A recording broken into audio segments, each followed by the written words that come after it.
Welcome to Mentor Kawela Chat. I'm glad you're here. Just in case you've not yet subscribed to my channel, please hit the button. I would really appreciate, and you'll also be helping me reach more people. Okay, thank you. I know you have. And after at the end of this, please share this video with somebody else. I know you're going to learn something, and that other person will benefit. Well, today I want us to discuss something, or I want to give my view of an issue which I have been doing, and maybe some people may not really understand. I've been doing academic mentorship in schools, and many times when I go to schools, and even when the teachers are introducing me, the principal is introducing me, they call me a motivation speaker. And actually, right from the beginning, when I started this, I've always not liked to be introduced as a motivation speaker. I have many reasons. I served students as a guidance and counseling teacher for quite some time, over 10 years, before I left teaching high school back in 2014. And all these times, I didn't really see the academic part in the motivation speakers whom I used to call to talk to my students. You know, motivation speaker comes and gives you the energy and makes you at least forget a few disturbances or discourages here and there.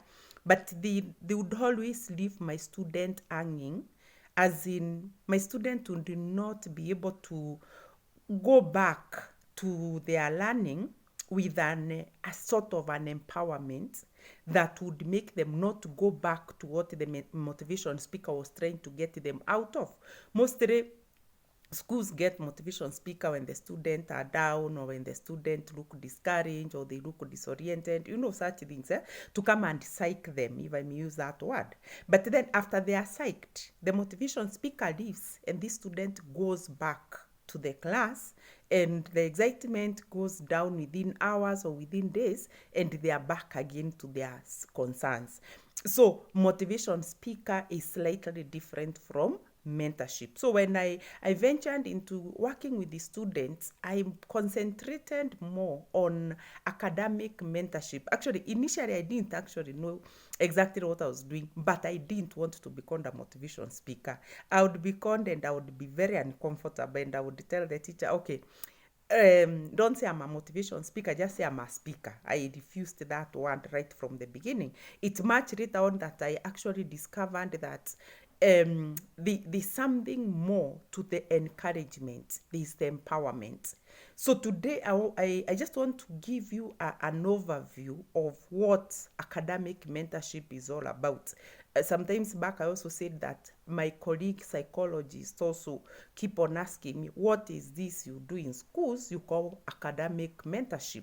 Because we are so much used to motivation speakers, to going and encouraging students and making them laugh and exciting them and all that. But then academic mentorship is slightly different. Maybe I'll give you a difference between the three terms we normally use on our daily life, which some of us may not be very much conversant with the differences. There are these terms. There's a mentor, there is a hero, and there's a role model. Okay, a hero is somebody whom you really value in terms of what they do, and it's like that is the person you place very high in your line of aspiration. Like, let's say if I am a Christian, I would say Jesus is my hero. I would want to reach that. I'm always running after becoming more like Christ, because he is my hero as far as Christianity is concerned, or as far as my faith is concerned. So a hero is somebody who is far beyond what you may never reach. So you are always striving to reach that person's performance. A role model is the person who does things the way you do, and you always have him or her at the back of your mind as you do what you are doing. Is like you just want to do exactly. When your role model does this, you want to do like that. When your role model dresses this way, you want to dress like that, because and you can reach the level of your role model. If your role model has this hairstyle, you can also have that. So a role model, you can reach their stage. But a hero is always far ahead of what you are doing. You're always striving to reach your hero. But a role model is somebody you can always imitate. When they do something, you also do like that. And note that a role model, you may never get in touch with them. You can follow them on social media. You can follow their history. They may not even be alive, but you're always trying to do what they used to do. So a role model is somebody you may not come into contact with. Then the third person, the mentor, this is a person, one, you admire, and secondly, you are in touch with this person. And thirdly, the person is walking the journey with you to make you better or be like them. So a mentor is somebody you are in contact with. A mentor is somebody who knows you by your name, knows your challenges, and also can understand your issues, and you can also share with your mentor. Role model, you may never get time to share with them. You only follow what they are doing and you do like them. But a mentor, you come in touch with them, you spend time with them, you tell them, they tell you the progress, you ask questions and all that. So when I talk of academic mentorship, this is an area which I would say as a professional and as an expert in the education field, it's something that is missing, and it is something we need to invest in, both at the family level as parents and at the school level as the administrators of the education. Our children need to get in touch with somebody who understands their challenges of learning, challenges of understanding concept, challenges of of being sustained in the school, challenges of coping with the day's challenges, and be able to adjust in the academics.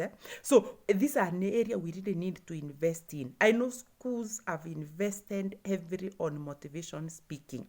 But then now, the society we are moving to now needs to move to another level. You need to invest into a mentor, an academic mentor. An academic mentor, a mentor must be knowledgeable on what they are doing. So when we talk of an academic mentor, this person must be knowledgeable in the line of education. This person must be knowledgeable on the learning process. This person must be knowledgeable on the challenges of a learning process.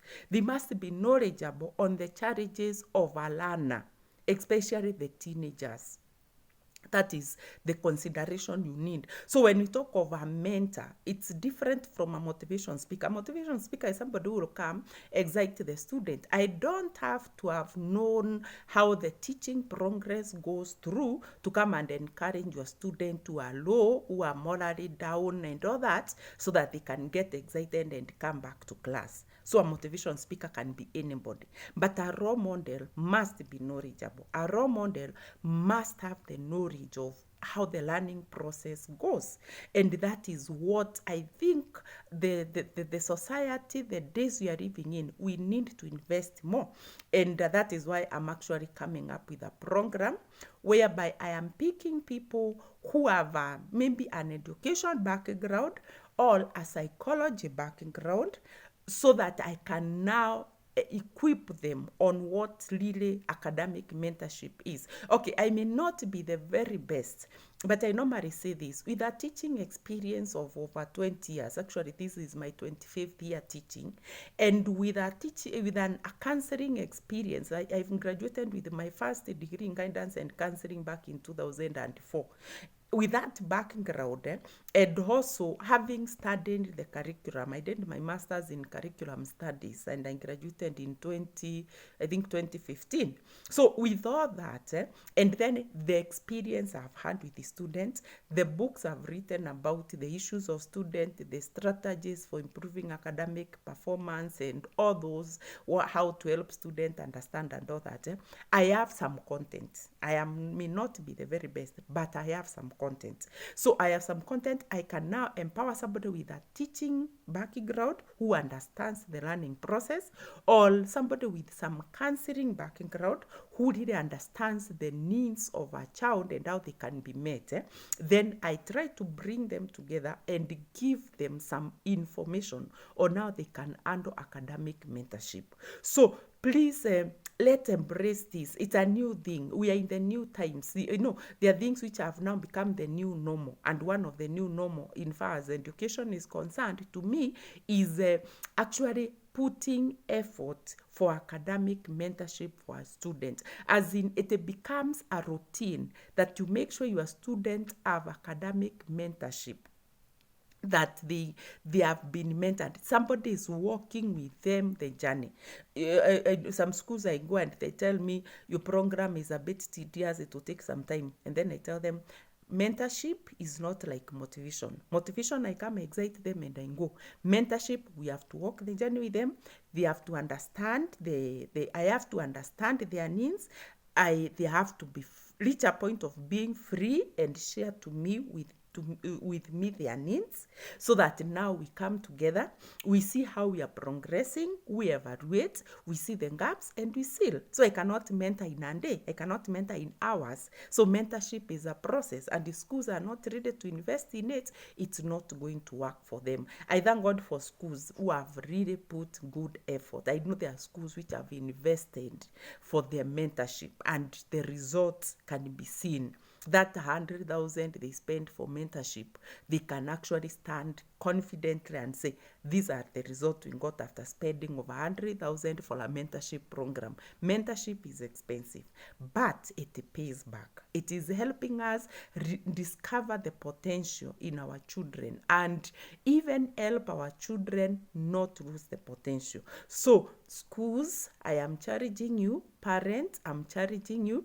Please, as you plan for the school fees of your children, as you plan for the learning process, please plan for the cost of mentorship and plan for the time for mentorship. It's going to pay, it pays, and I can assure you, you will never regret. The minute you spend for mentorship, it is not going to be the same. A child who has been mentored academically, they are better off. Even if you just catered for it, allowed the time of adolescence. I normally encourage mentorship to be carried aloud the age of adolescence and teenage. This is the time children are looking for identity. So it's very easy for a mentor to influence their thinking into the right direction. And you'll notice that those children who have been mentored at that time, even as they progress to colleges and universities, those children and the young people, they are very focused. They don't lose direction.